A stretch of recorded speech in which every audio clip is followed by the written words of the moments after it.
Today, we're talking about using seasons to give you a new approach to decluttering.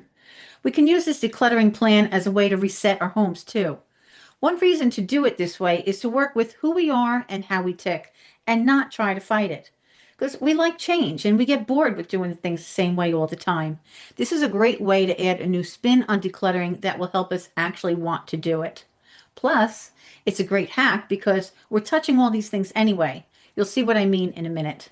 We're also going to talk about something most people miss when they do this work, considering who we are now, not who we were 5 years ago when we got the stuff.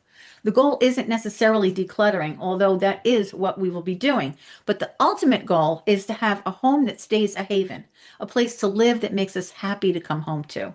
Now, let's get into it. Seasons can be one of the best cues we have for resetting and decluttering. Every season has a theme, and that theme naturally shows up in our homes. Easter and spring decor, Christmas and winter things, snow shovels go away, rakes coming out, different wreaths, different clothes, different moods. Even if your weather doesn't really change, the theme of the season still does. And that season shift gives us a natural cue to reset our homes and a great way to declutter with very little effort. Organizationally gifted people tend to do this kind of thing automatically. The rest of us, what I call organizationally challenged people, we need cues. So here's the cue. Every time you're pulling things out for the new season or putting things away for the old one, you're going to make a decision about each thing. Get rid of some and put things you're keeping where they belong real time. That's the moment to declutter, decide, or put away. For example, when you're pulling clothes out of the dryer, don't let things circulate back into the closets and drawers if they're not going to be worn again anyway. Since you're touching them already, that's the perfect time to decide what to do with them. Have a donate and an old season box right near the dryer. I like lining mine with a tall kitchen garbage bag. So when it's full, I can just pull the bag out and do what I need to do with it. If something no longer fits you, or if your child outgrew it, or if it's worn out, or honestly, you never liked it that much to begin with, but somehow it keeps making its way back through the laundry cycle over and over again, don't fold it and put it with your other clothes. Put it right into the donate box immediately.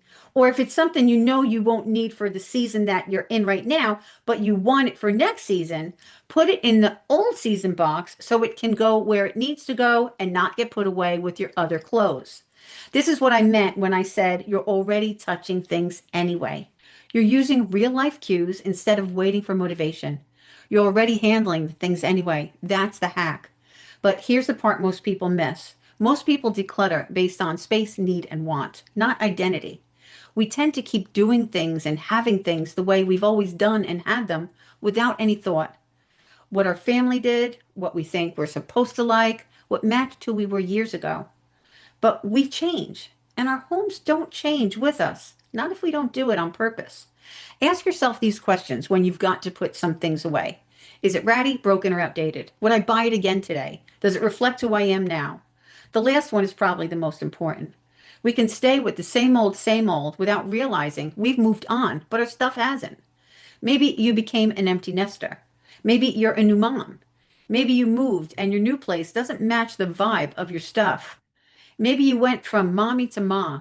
Your home is no longer a home for your kids, it's a home for you. Maybe you're retired now. Maybe you recently divorced or widowed. Your stuff and your home environment should reflect who you are today, not who you were. A seasonal swap is a perfect cue to ask, does this still fit with who I've become? I remember when I moved from our 5 bedroom home into an apartment, my style completely changed. I realized I didn't want the heavy traditional feel anymore. I wanted things lighter, airier, simpler, and more colorful. I gave myself permission to change. Sometimes we hold on to things because they match a version of us from the past, but we hadn't noticed that it no longer exists.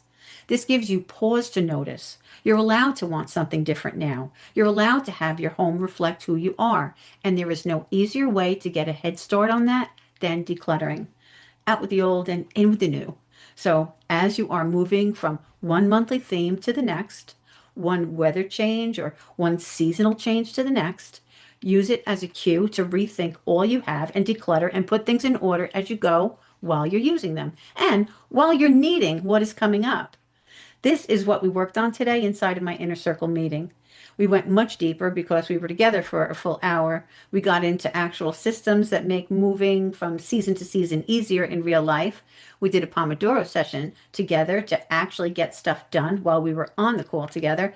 And we talked through the identity more personally, what it looks like for an empty nester, for a new widow, for someone who just moved, for someone trying to figure out who she is now in this season of life. And I gave some examples from my own life.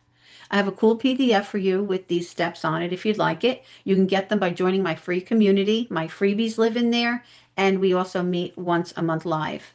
If you want more than tips, if you want structure, systems, and support to finally get it together at home, I invite you to check out my Tidy Tutor Inner Circle community. The link is in the description and in the comments. Let me know if you declutter with the seasons and if you use the tips from this video and how it went for you. Connect with me in the comments. I read every one of them. If you haven't subscribed to my channel, please do. And if you like this video, please click the thumbs up. See you next time. My name is Kathy Roberts, and I am the Tidy Tutor. You got bugs called a bug eye. You cook bacon, apple pie. If you show, you fix or tear. Clean or clean my underwear. These are the things we